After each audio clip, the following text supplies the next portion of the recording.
A huge Iranian crowd chants, "Death to America." Many in the West see in this image Islam's rejection of the modern world. Yet compare Iran with other Muslim nations and a different picture emerges. Each has its own way of struggling with modernity. Modernity is not bad, but some parts of it should be questioned.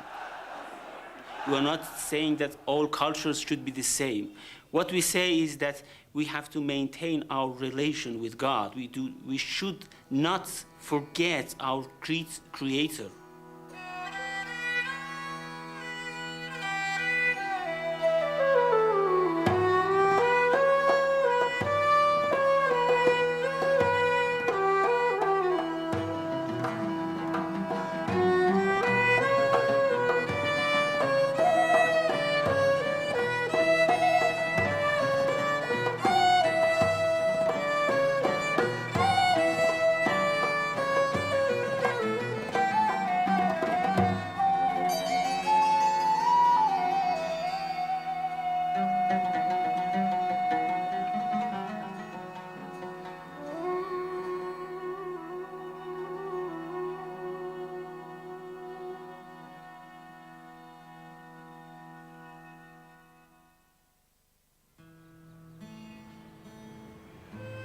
This is the Jantar Mantar in Delhi, a giant astronomical observatory built by Muslim engineers for Maharaja Jai Singh in the 18th century.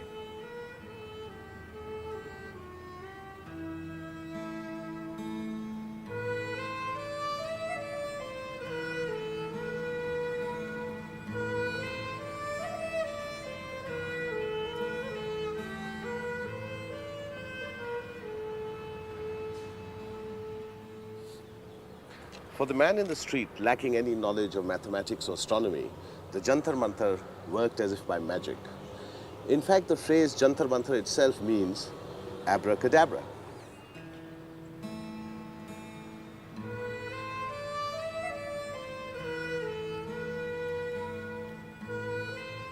But the Jantar Mantar was out of date even before it was built. In the West, Galileo had developed the astronomical telescope more than 100 years before. Isaac Newton had long ago published his work on the laws of gravity. The construction was based on early observatories in Damascus, Isfahan, and Samarkand.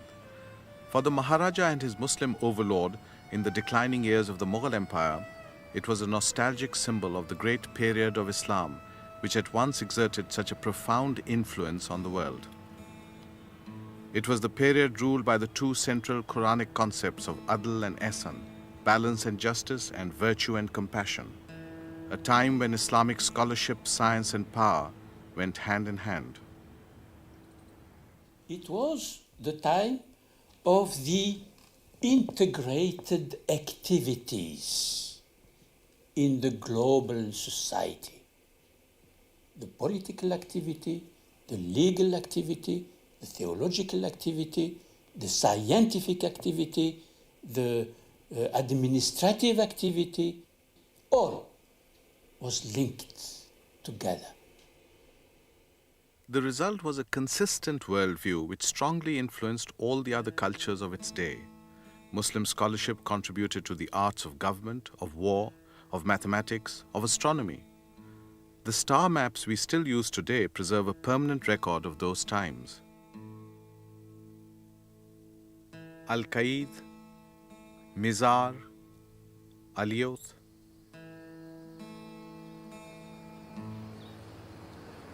So many stars have Arabic names. The Quran itself tells Muslims to study the heavens, but today it is no longer an Islamic sky. The satellites up there are, for me, a symbol of a foreign technology over which Muslims have little control.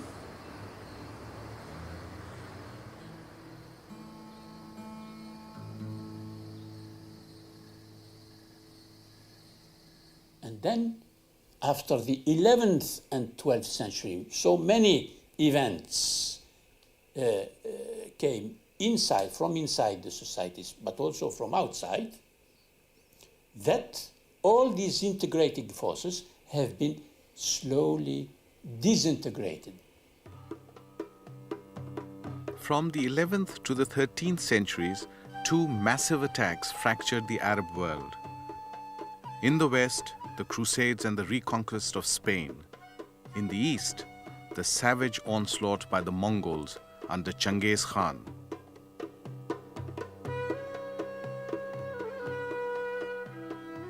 The great centers of Muslim culture were destroyed or reduced to slavery.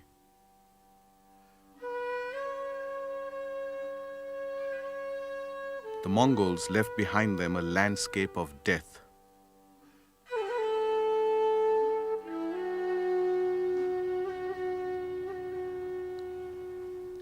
This is a very sad place. The central mosque of the original city of Samarkand stood here.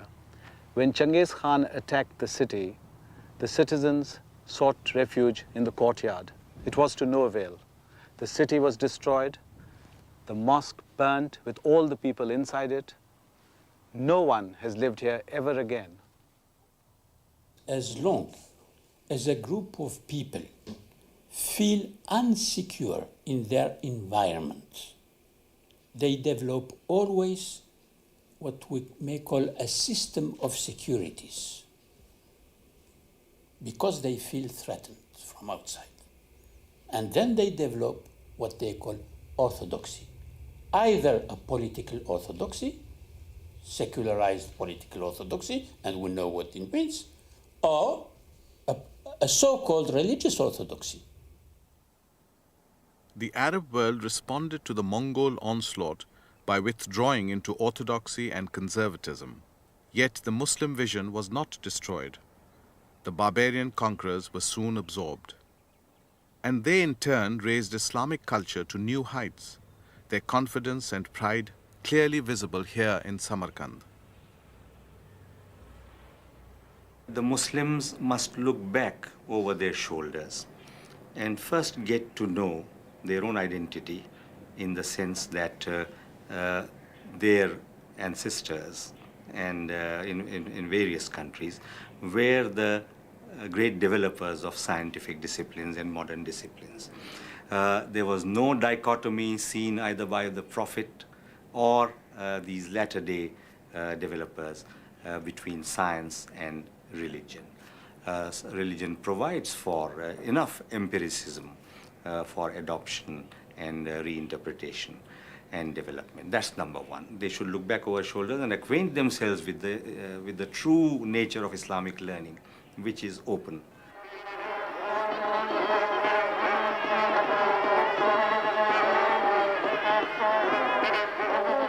In earlier times, Islam had led the world for nearly 700 years. But the Mongol Empire, which sprang from the ashes of Genghis Khan's conquest, had a briefer flowering. Central Asia soon sank back into civil strife and economic disorder. Nostalgic folklore replaced intellectual progress.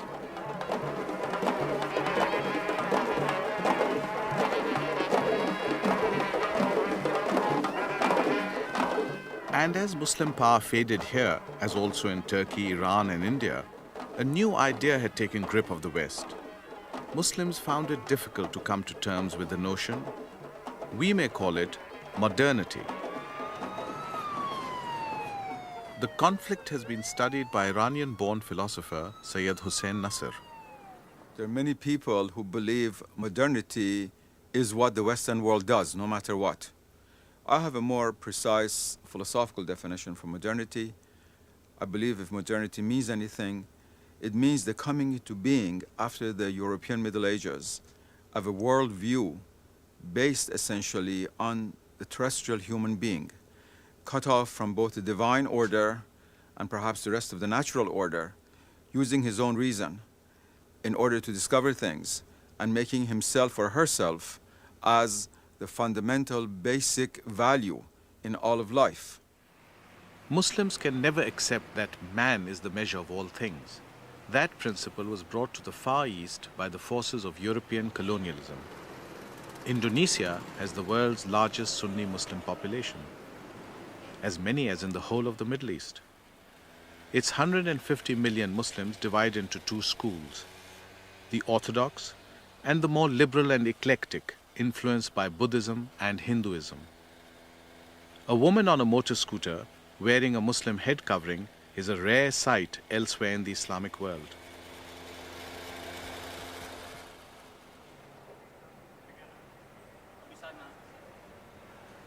Avoiding the conflict that exists between the two schools, the government of Indonesia has thrown all its energies into economic development.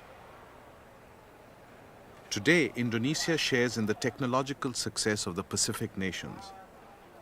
Aircraft design and construction are flourishing. Indonesia builds planes under license for export and even supplies parts for American military craft. But many Muslims would say that there has been far too much emphasis here on economic progress and not nearly enough on Islam.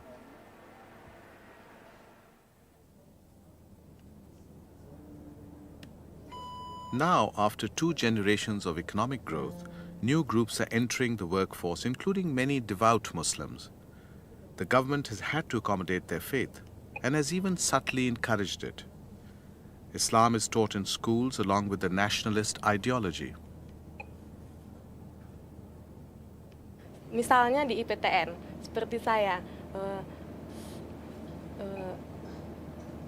Bapak sendiri bisa melihat bahwa saya seorang Muslim, tapi perkembangan karir saya tidak akan dibatasin. Jadi saya bisa tetap melaksanakan pekerjaan saya tanpa ada hubungannya dengan masalah agama gitu. Kita tidak membedakan. Jadi walaupun dia Islam atau apa saja, kita bisa maju asal personel itu sendiri mau meningkatkan kemampuannya sendiri.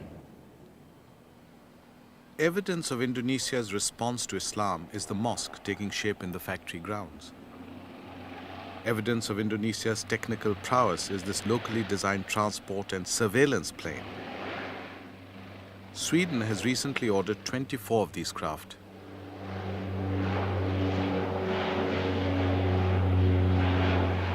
But the conflict between faith and modernity in Indonesia continues. Many Muslims are unwilling to come to terms with the compromises needed by an increasingly non-Islamic technological society.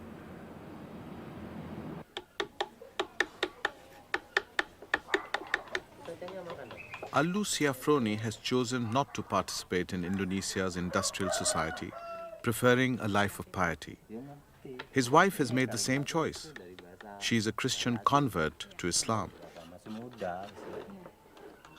Allu makes his living carving passages from the Quran. Islam came late to Indonesia, and not by conquest, but with traders and holy men. The gentle Sufi tradition is still a very strong influence.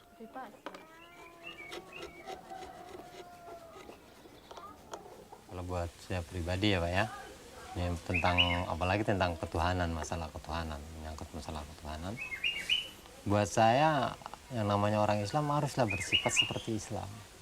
Dan dia betul-betul membawa Islam. Jadi bukan hanya sekedar mengikuti.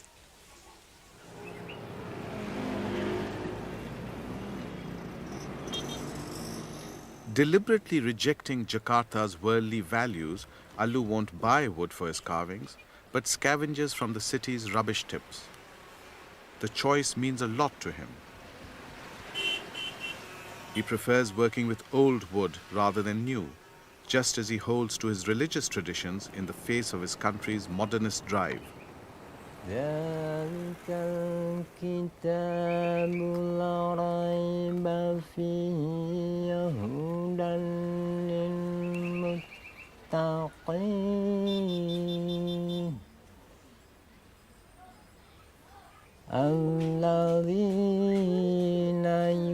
يؤمنون بالغيب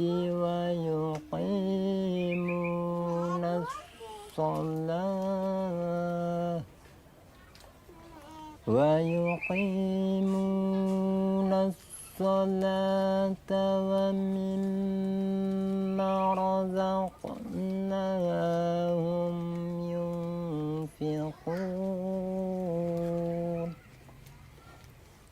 The ultimate question is, what is it that makes human beings happy? Is it the amassing of material wealth? Is it just a long life but devoted completely to worldly ends, or is it something else? And the answer of Islam was always, it is something else. The Quran is very explicit on this, saying that the other world is better for you than this world. But that does not mean the denial of this world by any means.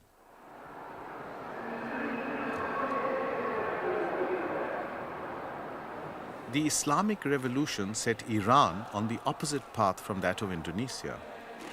Rather than pursuing Western modernity, Ayatollah Khomeini led his country in an attempt to restore the Islamic vision. This gathering on the anniversary of his death is evidence of the continuing popular support for the Ayatollah's message. The revolution was one of the most significant events of recent Muslim history.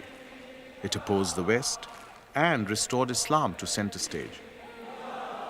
It gave a lead to the whole Islamic world and made Muslim governments uncomfortable.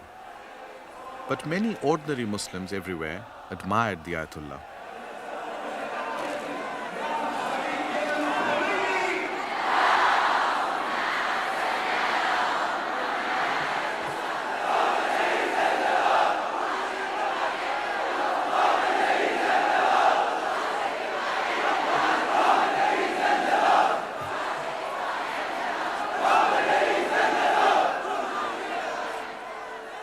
The Islamic revolution, under the leadership of Imam Khomeini, came to give this message. I mean, of course, our people wanted it.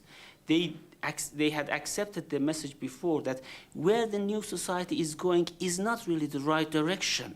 We have lost spirit, we have lost the relation with God. And I think the main cause is this. Otherwise, there's no, I mean, we accept that the West is going towards welfare, and that's not bad. We accept that freedoms are not bad.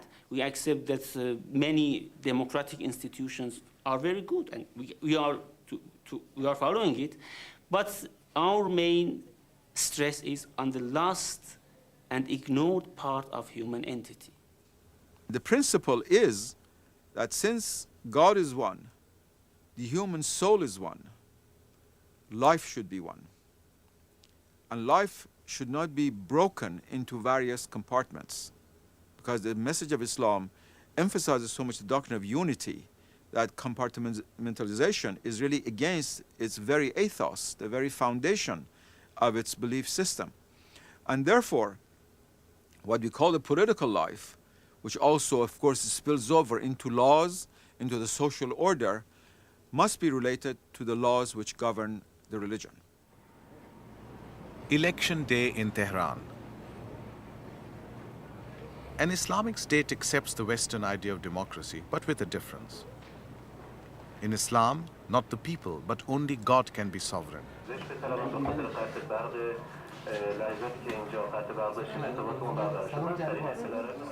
Ayatollah Khomeini said that the main function of an elected parliament was to set the agenda and to draft enabling legislation for applying established Islamic law.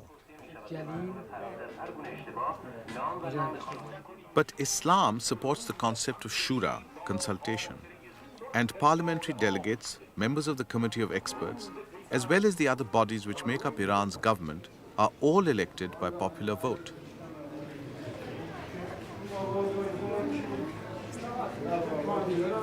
All candidates must first be approved as worthy and pious citizens by the Religious Council of Guardians. The Constitution of Iran is based on Shia Islam. 90% of the population is Shia. But religious minorities are also represented. Christians, Jews, and Zoroastrians may vote for their own deputies. Women play their part too, both at the ballot box and in the assembly. And contrary to stereotype, they are vocal and active in public life.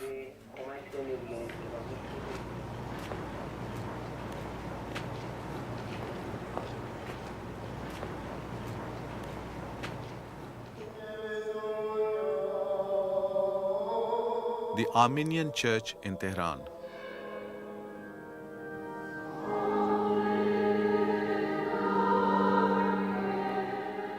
There are communities of Armenian Christians in many Iranian cities.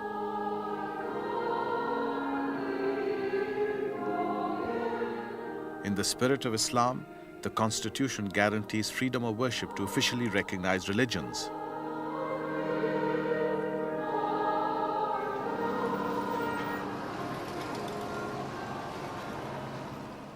Western critics are inclined to blame Iran's Islamic fervor for intimidating minorities and for violating human rights.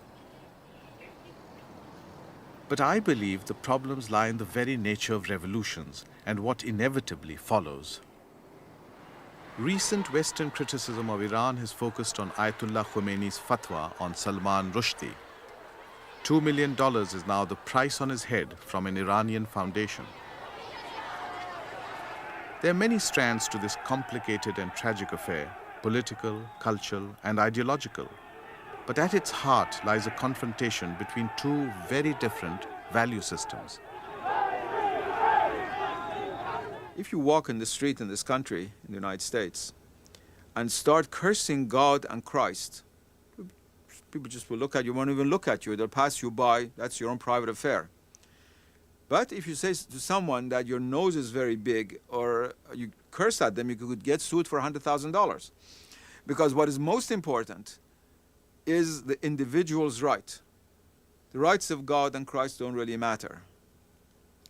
Now, in the Islamic world, as in many other traditional civilizations, and as in Christianity and Judaism before the blight of secularization set in, the highest value is God, is the sacred, because it is that which gives value to human life itself.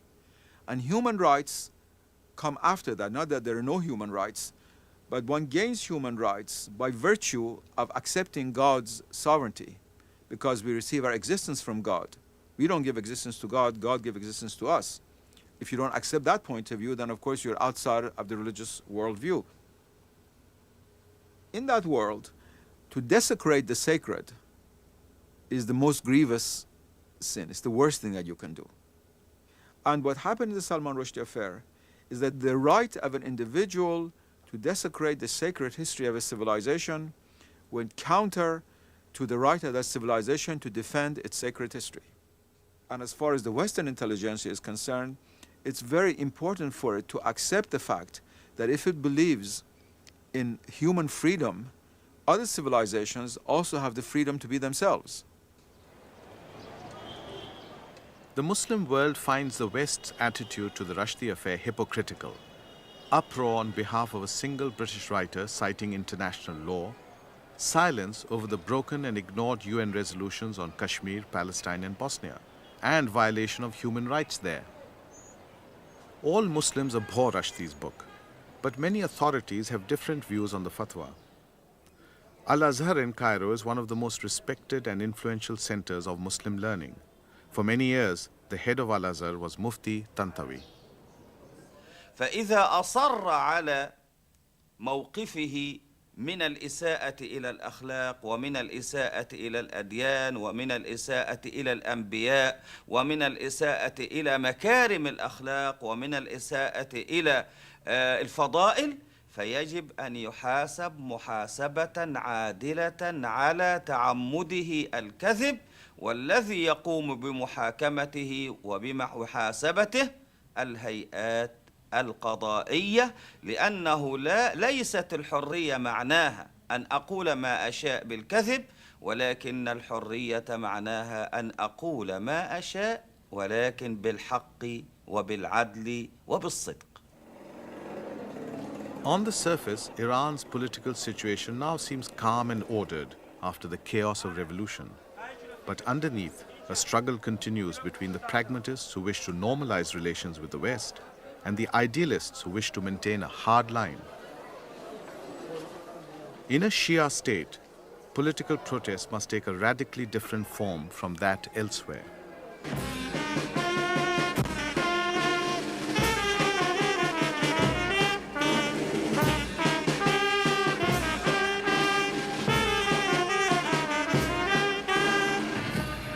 The processions on the anniversary of the martyrdom of the Prophet's grandson, Imam Hussein, are a demonstration of sorrow at a monstrous injustice and remorse that the Muslim community allowed it to happen.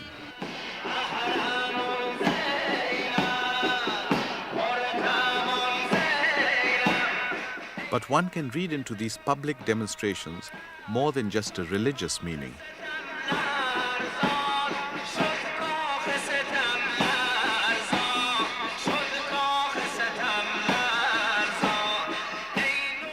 processions are at the same time a protest against all injustice and all bad government. Those in power in Iran observe them with very personal interest.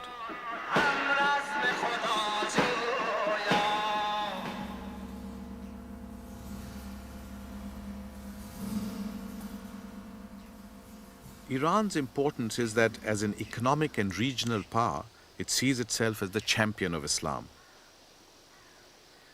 Its challenge is to find a balance between religious fervor and living as part of the community of nations.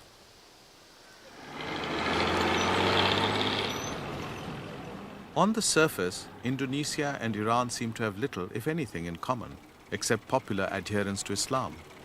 Both have taken apparently opposed routes. Indonesia in its drive towards modernity, Iran in its passion for pure Islam. What needs to be emphasized in both societies are the Muslim ideals of adl and ihsan, balance and compassion.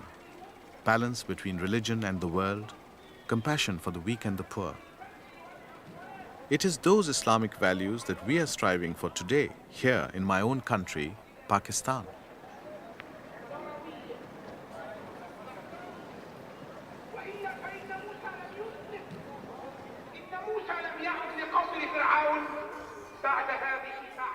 Pakistan was established in 1947 as a state for Muslims.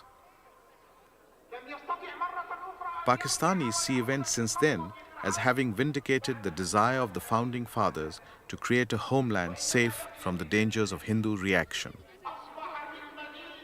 In a country founded for Muslims, Islam naturally plays a major role. It is the factor which brings together our many ethnic groups.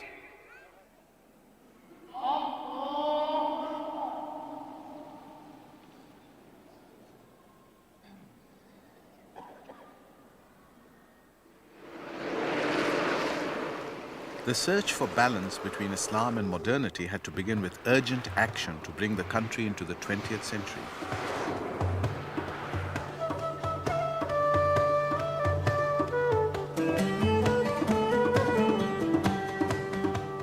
A whole new infrastructure was needed. New roads, new communication systems, new hospitals and schools. The number of universities and colleges multiplied 20-fold. Pakistan, now a country of 110 million Muslims, mostly Sunnis, has the highest income per capita in South Asia. Foreign investment continues to be sought.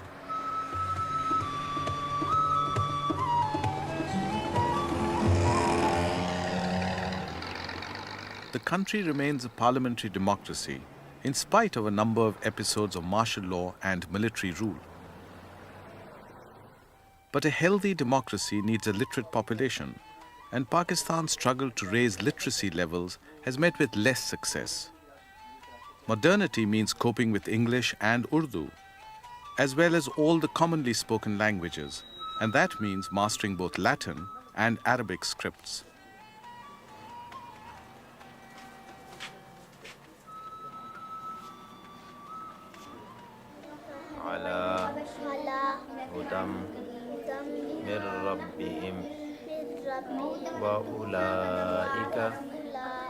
The foundations of Pakistan's Islamic culture are in the Quran, so all children should ideally learn to read Arabic.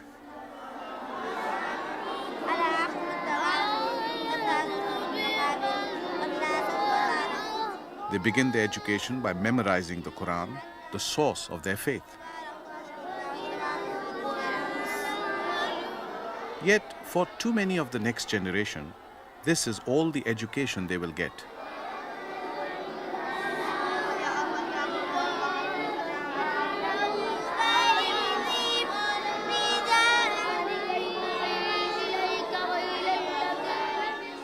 Islamic culture and Muslim ethics underlie Pakistan's social attitudes. The Sharia, the law of Islam, has been part of Muslim life for over 1,000 years. Here, as everywhere in the Muslim world, it provides the ideal of fairness and justice. The Sharia's criminal law, the Hudud, with punishments often criticized in the West as draconian, are accepted as the necessary foundation of society. I was walking in the poorest streets in Cairo just 3 weeks ago, and I felt much safer than walking on L Street at 12 o'clock at night, one of the best areas in Washington and Northwest. And so it's not just a question of poverty, it's a question of something else. And what the Hudud try to do is to try to preserve the social order, which is based on the structure of the family and the rights of human beings to their own property. Those are the two fundamental principles without which chaos ensues, and instead of 5 people having their hands cut off, 1,000 people are shot to death. If you put those pictures together on the screen of a television and then say, all right, now which is worse? I think everybody will agree that as far as human rights is concerned, you should try to maximize human welfare. And the right of the individual is therefore not absolute. Balancing Islam and modernity means combining the structures of the modern state with the moral principles of the faith. Quotations from the Quran adorn the wall of the upper chamber of Parliament, the Senate. One thing is very clear, that Islamic society is not a dictatorial society. An Islamic society is based on the moral values as given by the Quran. And those values are the values of democracy, peace, harmony, justice, equality, non-discrimination. These are all the values of an Islamic society. And it is these values which we try to build into our system.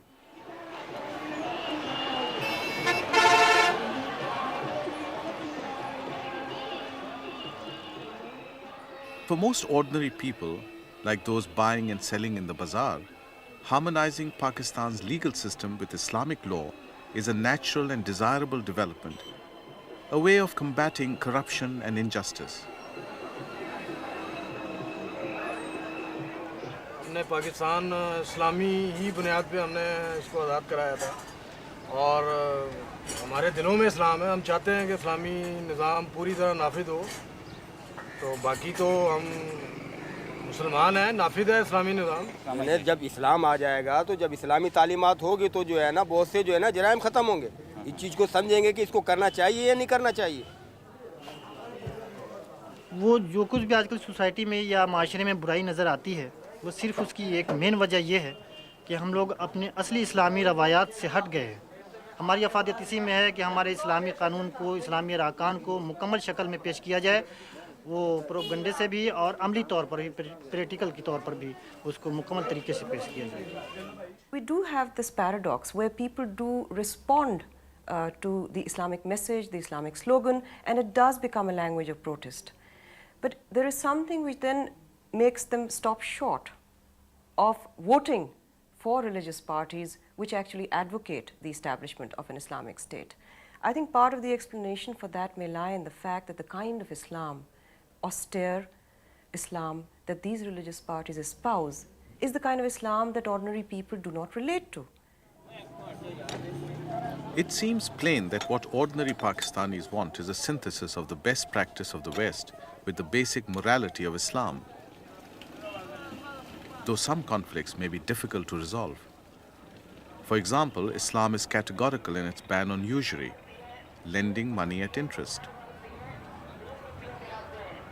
But it is not yet clear whether the prohibition can be applied to modern banking methods. Only recently, we had the Federal Shariat Court, which is the court which is charged with giving decisions on whether a particular piece of legislation is in accordance with Islam or not. They have called upon the government to ban and prohibit interest from all financial transactions. Now, this has put the government in a severe dilemma. It obviously does not wish to proceed to carry out this court judgment because it knows that to prohibit interest is to throw the entire banking and financial system into complete disarray. At the same time, it has itself created a trap because the religious parties are now crying and shouting that if you do not implement this judgment, that shows that you are not sincere about implementing Islamization. Solving this problem is important to Pakistan's further development. In the end, it may be an issue over which the country's economic future will stand or fall. But the argument is not all one-sided. There are ways to make investment worthwhile without charging interest. Arrangements for sharing profit and loss have a long history in Islam. आज से चंद सौ साल पहले भी ये सूदी निज़ाम कोई भी नहीं था, तो सारे कारोबार दुनिया के चल ही रहे थे। इंशाअल्लाह अगर आज भी ख़त्म हो जाए उसके बावजूद भी चलेंगे। थोड़ा सा फ़र्क और परेशानी तो पड़ेगी, लेकिन ऐसी कोई बात नहीं। Ordinary trading may hardly have changed since the days of the Prophet's own rule in Medina, which Muslims look to for the principles by which to run their lives.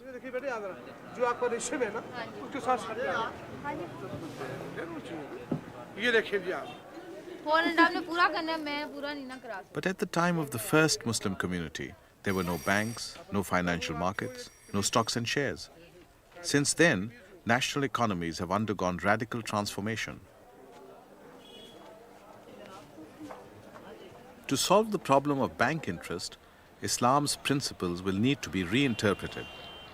That process, well established in Muslim thought, is called ijtihad. But it will need all of Islam's resources of wisdom and balance to come to a conclusion that is both moral and practical for today's world. I think we have to find some balanced way, which is allowed under the Islam also. Islam always appreciated the balanced thought, the balanced deed, always. So we have to, if we are a Muslim country, we have to find a balanced way. We cannot leave the world.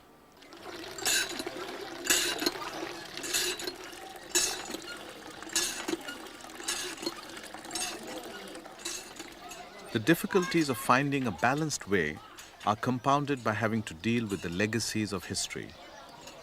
A social worker is on her way to see Rifat Iqbal, who was arrested and imprisoned for 8 months on a trumped-up charge of adultery. In Islamic law, adultery is a criminal offense, and so it is in Pakistan. But part of our legal system is a leftover from our British colonial past. Magistrates' courts here still use Victorian English. In this confusion, not surprisingly, it is the uneducated and the poor who suffer.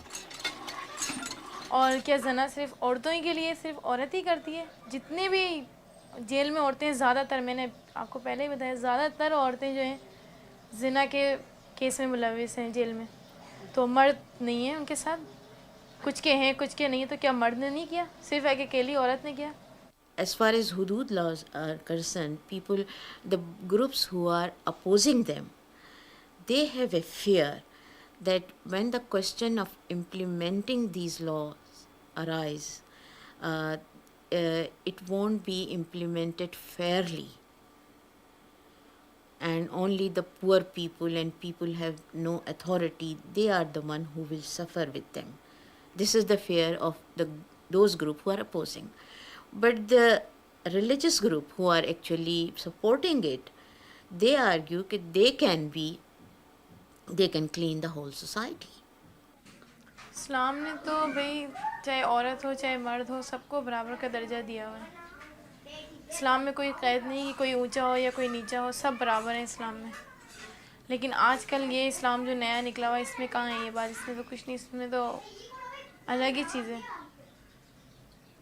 इस्लाम एक मज़हब है, मज़हब में हमारी औरतों को सही दर्जा दिया हुआ, मतलब औरतें मर्द हो कोई भी हो सब बराबर हैं इस्लाम में, कोई किसी से कमतर नहीं है या कोई किसी से बढ़तर नहीं है।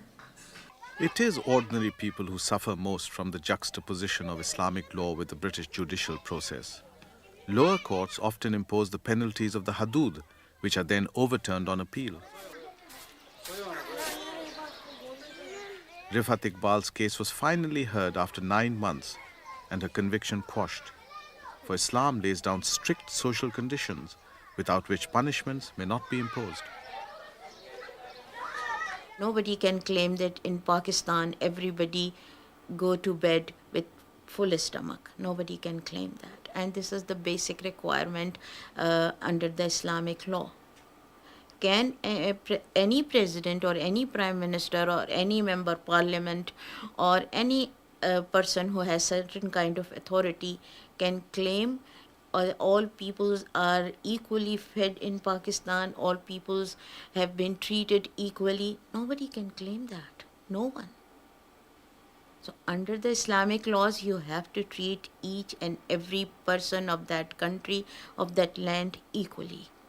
If you look at the constitution of Pakistan, the minorities have been granted their rights.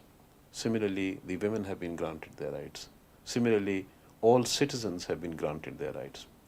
In practice, if certain rights are violated, or if some communities feel that their rights are not being protected, then perhaps the reason for that is that our enforcement machinery is not strong enough at the moment, or that the people are not educated enough to have their rights enforced. Pakistan has still some way to go before it fulfills all the ideals of the founding fathers. But personally, I think it a considerable achievement that it has survived at all. Three traditions merged in the making of Pakistan: our religion, Islam, the South Asian culture, which we share with our Indian neighbors, and the British institutions which we inherited from the colonial period. All three were represented by the founder of Pakistan, Muhammad Ali Jinnah, known as Quaid-e-Azam, the father of the nation. This is the Qaid's tomb.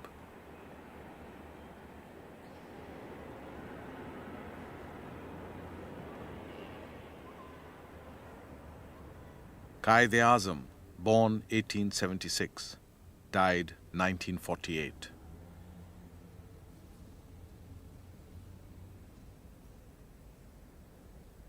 The Jinnah Museum shows the reverence Pakistanis feel for the father of their nation. It tells his story in full: his training as a lawyer in London's Lincoln's Inn, the momentous events leading to the creation of Pakistan, and his tragic early death before he could lead the nation he helped to found through the difficulties it would face as an independent state.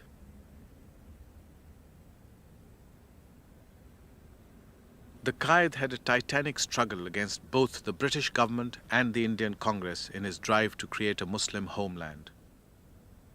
He had to search for the balance between the British inheritance and our South Asian culture, between the needs of Islam and those of a modern nation.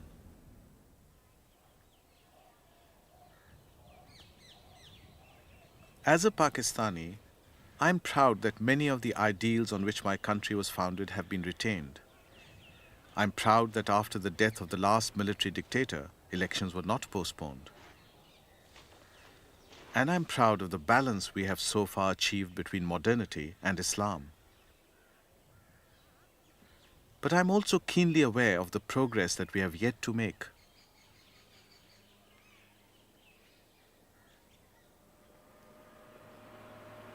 That progress will now be the task of the next generation, and it will be the responsibility of Pakistan's education system to prepare the young men and women of tomorrow to find the balance and compassion, the adl and ihsan, for the future.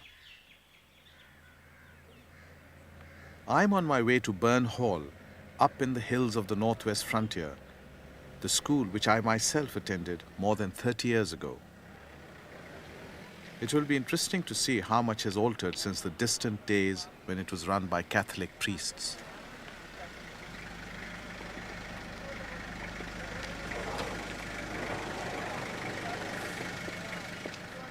Hello, Father. How are you? Nice to see you, Father. How are you? Nice to see you. Wonderful. After so many years, Father. Yes. How many years has it been? Well, I don't know. When did you leave? 1959. Yeah, I left in 74. Father, the old emblem is still there. To what heights can I not rise? That's right, yes. So what changes do you see since your time in the Well, 1950s? change, I don't know, but one thing I have seen, you've really risen to very great heights.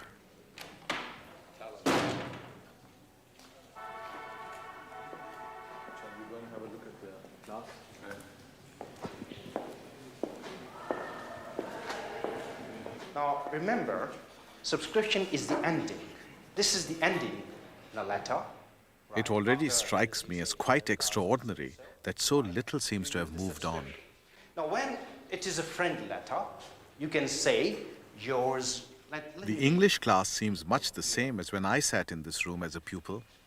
Now, there are different ways of writing it. Either you write yours sincerely, or sincerely yours, or sincerely, or cordially, or you say as ever. Father, this used to be my desk. This was my own childhood that I was seeing, and not without a feeling of nostalgia.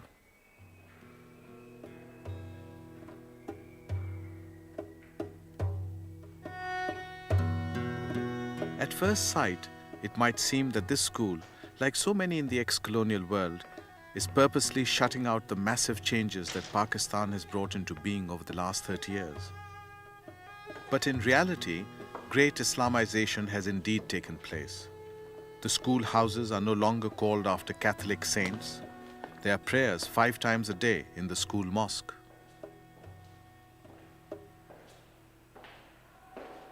Burn Hall was built on the principles and with the values of the British public school. But those principles and values belong to another culture, another world, and another time. Many do not reflect our own traditions and our own beliefs. As I sit at my old desk, I ask myself, how can we recreate the integrated society of Islam's earlier days? The time when politics, religion, science, and administration were all inspired by the same Islamic ideals. We need to rebuild our education systems. We need to find a way of solving the problems of human rights, of law and order, of the entitlements of women and minorities, of the gaps between rich and poor. We need to emphasize the Islamic ideals of balance and compassion, adl and ihsan. These are the problems of many of today's Muslim societies which are struggling with modernity. Any great constitution, like Islam is, has to have 2 features. One, it has to have some basic things which cannot change. If they change, that constitution is not that. For example, if democracy gives up its important feature of tolerance, it is no longer democracy. Islam also has these fundamentals of Iman or whatever. Belief in a single God, belief in Wahi and in the Prophet and so on. There is a structure of belief. If that changes, a Muslim is no longer a Muslim. But then every great constitution has to have has to have a method of change. If it does not do that, then it cannot fulfill its claims, substantiate its claims to be relevant for all ages and all spaces. Islam's strength lies in ijtihad, creative interpretation. I believe Islam has the resources to achieve change without losing its own heart and soul.